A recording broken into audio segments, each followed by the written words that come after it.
आज आपण बनवलं आहे झणझणीत असं पावटा वांग बटाटा आमटी।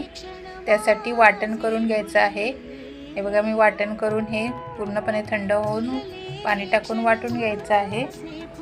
इकडे मी वांग बटाटा पावटा वगैरे सगळं तयारी करून घेतलेले आहेत। मसाले घेतलेले आहेत, कांदा टोमॅटो वगैरे कोथिंबीर। पूर्ण रेसिपी व्हिडिओ अपलोड केलेला आहे, तो तुम्ही पाहू शकता। 3 ते 4 चमचे छोटे तेल टाकायचं आहे, कांदा कढीपत्ता फोडणीला द्यायचा आहे, टोमॅटो वगैरे आलं लसूण पेस्ट मसाले टाकायचे आहेत आणि फोडणीला द्यायचं आहे। नंतर ते वांग पावटा बटाटा फोडणीला देऊन वाफेवर 2 ते 3 मिनिटं शिजवून घ्यायचं आहे।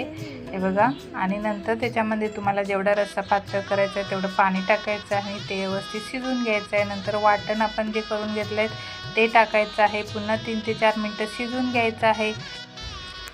पूर्ण रेसिपी व्हिडिओ जर आवडला असेल तर सबस्क्राईब करून लाईक आणि शेअर करायला विसरू नका। बाय।